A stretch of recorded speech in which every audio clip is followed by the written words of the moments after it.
Portland for Anthony Simons and 2 second-round draft picks. Breaking news out of the association surrounding the Boston Celtics. The Celtics have traded Kristaps Porzingis to the Atlanta Hawks. 50 for Jaylen Brown. This is Pritchard time. The crowd can sense it. Over 3 Bulls. It's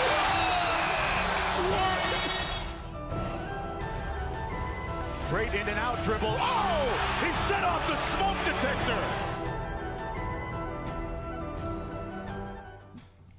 What's up, everyone, and welcome in to your Celtics source on this late Friday night after the Boston Celtics survive against the Brooklyn Nets.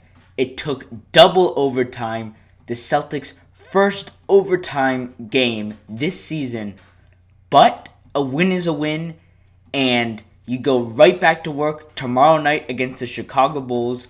So let's take this time to just react to just a wild game against, albeit a team that, yes, you should have handled easily, but you're without Derek White in this game. And, at the end of the day, it doesn't really matter, how you get the wins, as long as you get the wins and continue to just stack up wins for Jason Tatum's return. And that's what the Celtics did tonight. And by no means was it easy.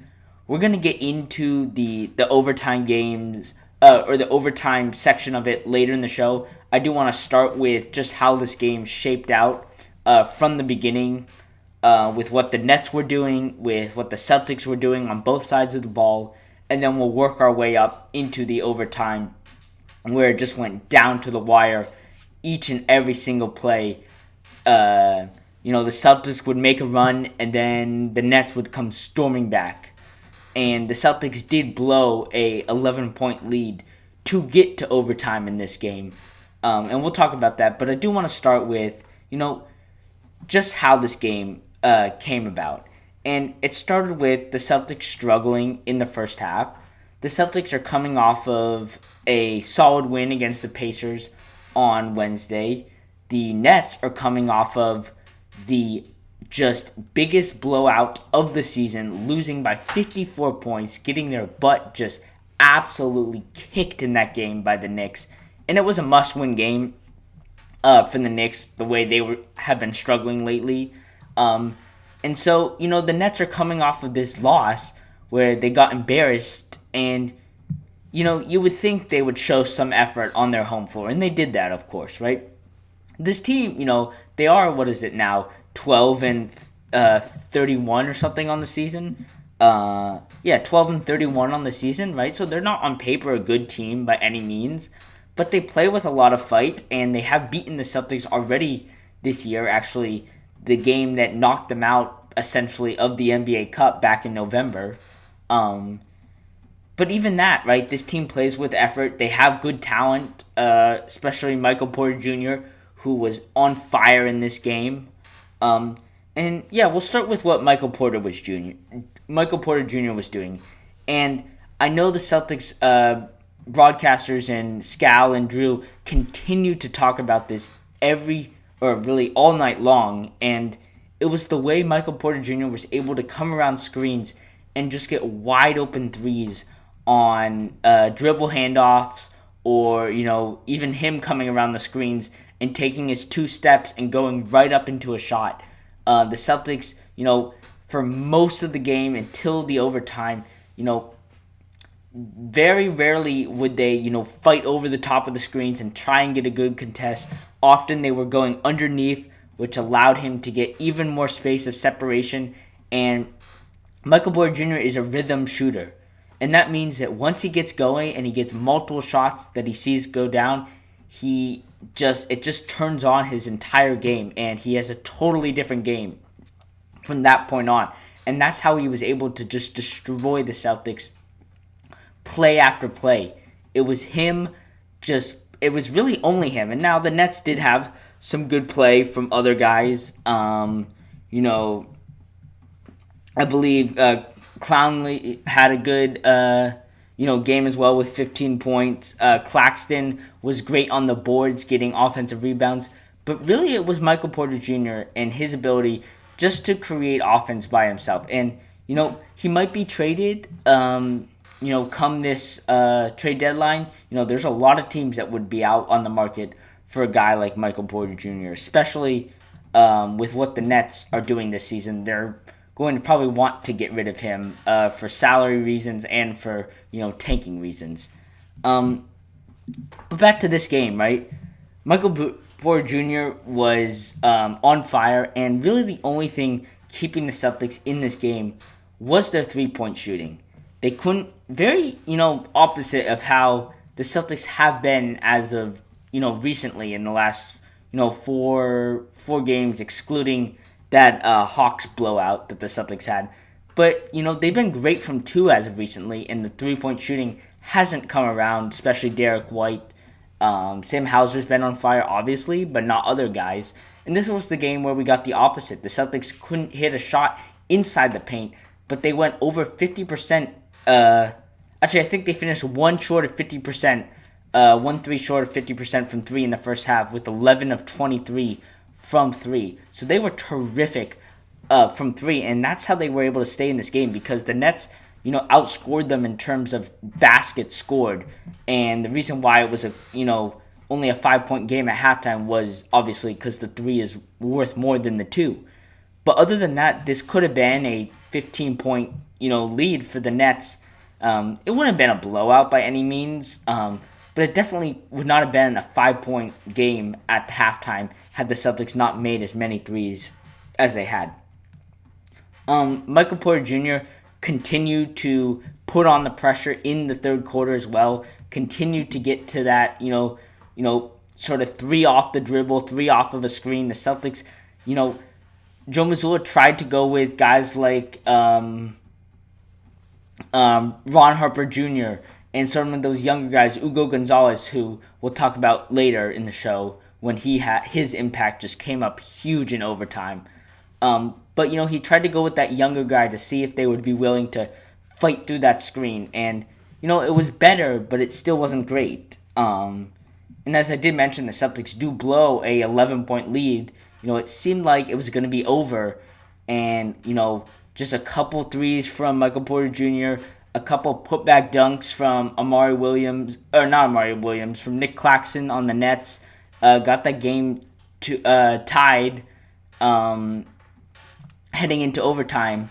I really thought, a big problem was the fact that Neemias Queta fouled out in this game. Garza ends up fouling out in this game as well into overtime. But the fact that, you don't have Queta out there, well, really, we'll say both centers. You don't have both centers out there. Makes it extremely difficult, right? This team has very little center depth. He ends up going with, a rookie in Amari Williams for overtime. A little bit of Hugo Gonzalez going small, right? Joe Mazzulla at that point has no choice. And we know how bad the rebounding can be and the just rim protection without a traditional center out there. And that's really how, the Nets were able to just come right back into this game. Neemias Queta, fouling out of this game as he's done in, some critical games this season, is probably one of the things that, he needs to continue to work on, right? He's made great improvements this season.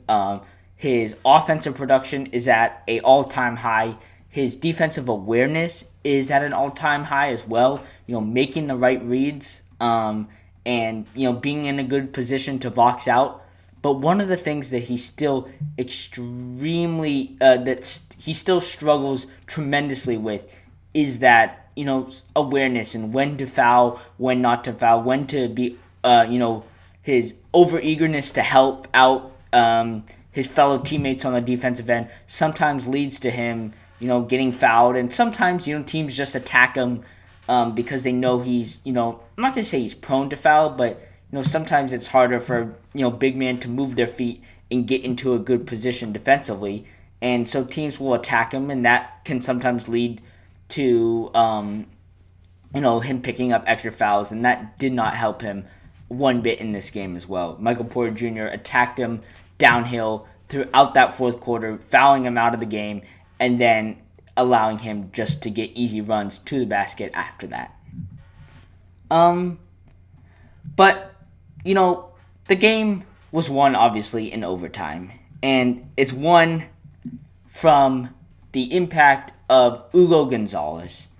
With both centers out, he's asked to come in and provide rim protection, provide a defense on the perimeter, get defensive rebounds from him. That was huge in this overtime period. The first one especially. The offensive rebounds, he got 2 tip-backs. One, I think he missed both of them. One where he got fouled, and they didn't call it as a shooting foul, so they got the ball out of bounds and got another possession out of that. And then one where he does get fouled, and they count, or one where he's fouled and they count it as a shooting foul, and he gets to go to the line and make 2 shots. But ultimately, the shot of his career, a buzzer beater, they're down 3 with, 2.5 seconds, I think, to go, into in that second overtime. They're down 3 after Michael Porter Jr. hits a big go-ahead 3, I believe. And Hugo Gonzalez is not on the court. He's taking a little bit of a rest, and basically, he wasn't planning. Joe Mazzulla did not plan on having him out there for that final 2.5 seconds in their final possession of the game, perhaps, right? But he sees something, Joe Mazzulla does, in the way the defense was lined up for the Nets. Maybe they were playing some sort of zone defense or whatever. And, it's almost, just when Baylor Scheierman is about to inbound the ball, Joe Mazzulla subs Hugo Gonzalez back in. And that is just the brilliance of Joe Mazzulla, because what ends up happening, he is wide open after getting screened. He's wide open in the corner, and Baylor Scheierman gives him the ball. He doesn't go to Brown or Pritchard, which maybe the possession was made for. They were pretty well defended, and he goes to Hugo Gonzalez wide open in the corner. I'm sure the Nets, he got open on his own a little bit, but I'm sure the Nets did not go full effort out for him. I'm sure they probably, tried to, leave him open and guard Brown and Pritchard extra heavily. And that allowed, Gonzalez to get a wide open 3 in the corner. And you know how this league is. It's a make or miss league. And the confidence, the audacity, at 19 years old to hit a buzzer beater and send the game to an extra overtime team, save your team for a nasty defeat against a team that you should not be losing to. And from there, the Celtics handled it pretty solidly in that second overtime. But, I just want to talk quickly on, the job that, Joe Mazzulla does. And yes, Joe Mazzulla saw something, but ultimately the shot does come down to Hugo Gonzalez making it. But just the way he's coaching up these guys, the way he's putting guys in like Ron Harper Jr. throughout the game to guard Michael Porter Jr., their best offensive player, right? All these little things that, say 2 things. One is it's instilling confidence in these young guys, which you're going to need in this second apron NBA. You're going to need young guys on minimum salaries that can work around the veterans that you already have on this team, right? That's one thing. The other side of that is it tells your stars, and maybe not even your stars, but your veterans, your guys like Queta, Gonzalez, Garza, Brown, White, Pritchard, and obviously White doesn't play in this game, but, your stars that if you don't have it one night, I'm going to, I have no regret subbing you out and putting in a rookie that's going to earn his minutes with effort, right? He might not have the high-end talent that you have, but what he does lack, he makes up with just going all out, nails defense on some of the best players in the NBA. And, at some points in the game, that will win you a game, especially if it's an offensive battle and you need a spark from the defensive end, right? we saw in that Pistons game, putting in a guy like Jordan Walsh didn't help because it was already a good defensive game. You didn't need more defense, you needed offense.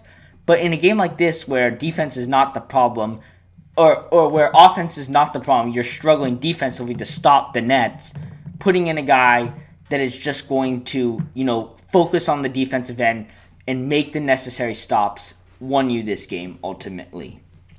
Right, and we saw that with Hugo Gonzalez in overtime.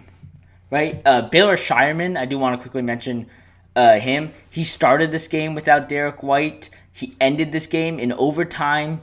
I think Scheierman's getting a bit of a run right now, and whether that's to trade him or just that, he hasn't gotten much of a run in the last, many games or so, and he needs a run. He needs that confidence. You're going to need a guy that can be a sharpshooter for you, and he comes out of the, the gates blazing hot. He makes his first couple of threes. He has confidence.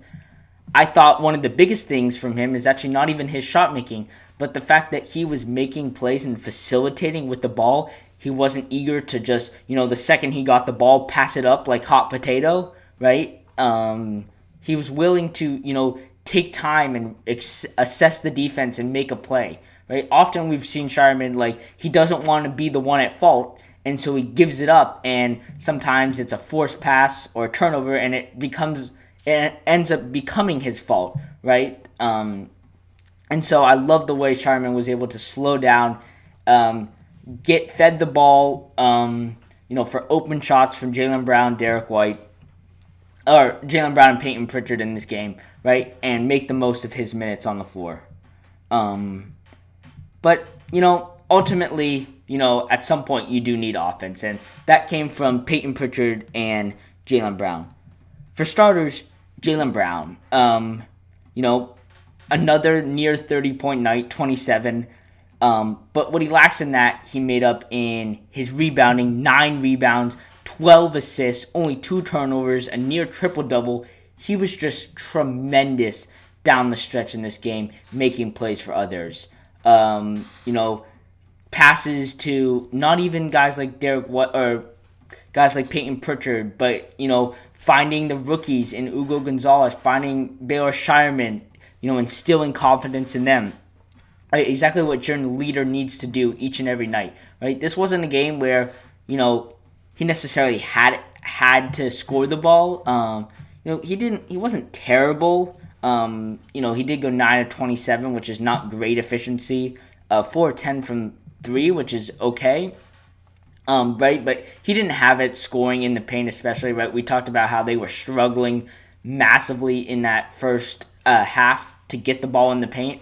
Right, a lot of those shots from Jaylen Brown, because that's his bread and butter, that mid-range shot, and that wasn't falling for him. And so, he found a way to do what MVP candidates do, which Jaylen Brown no doubt is, which is make plays for others, impact the game on both sides of the ball, rebounding, right, stuff that he hasn't done necessarily every game. Right, he struggled in games this season to rebound the ball, and it's cost the Celtics games, right? Something Jason Tatum never had a problem with. Jaylen Brown, I don't say he doesn't have a problem with it, but it's never been his thing. He's never been much of a rebounder, and the Celtics have needed him to do more of that this season, and we haven't gotten it sometimes. So this was a great game where he, held the Nets to one and done on the offensive side of the ball. And quite frankly, the Celtics actually have been one of the best rebounding teams in the NBA in January after being almost dead last, and I think they were dead last for much of the season. So it's been a complete turnaround. I'd give that probably 20% on why they're winning games right now is their ability to just hold teams to just one chance offensively, right? Something that really hurt them early in the season. And then we have Payton Pritchard, who, scored 30 points tonight without Derek White, right? He got a much larger run and, ball in his hands without Derek White on the floor. And, he does have a much, more efficient night than Jaylen Brown does. 13 of 24, 6 of 11 from 3. He had just 1 turnover, 5 rebounds, 4 assists. making plays for others as well. Not necessarily on the direct pass, as he only had 4 assists, but sometimes it was as little as, the pass before or setting the screen. He did a great job in this game of setting screens, even as a small guard. That is something the Celtics have done well over the many seasons, over the last 4 or 5 years, is having your guards set screens, something that we don't really see from players across the league, right? So just a great game from Payton Pritchard, and obviously, he had the scoring going, the bread and butter, his mid-range, his step-through was working, and obviously the catch and shoot was just on fire tonight. But I'm going to wrap it up here. Once again, the Celtics win 130-126 against the Brooklyn Nets in double overtime, their first overtime of the season. They are 1-0 in overtime this season. We will be back with another live reaction like this one against the Chicago Bulls. I believe it's actually Derrick Rose's jersey retirement night, so that'll be fun atmosphere. Before that, tomorrow mid-morning, we will have another podcast episode. We'll be talking about the last couple of games against the Pistons, Pacers, and Nets. We will also be previewing Patriots, Broncos, so stay tuned for that. That will be out on YouTube, Spotify, Apple, Amazon, wherever you get your podcasts. Please like and subscribe, follow on social media. We have highlights, content, and more each and every single day, all season long. So make sure to check that out at Your Celtics Source on Instagram and TikTok. And until next time, go Celtics.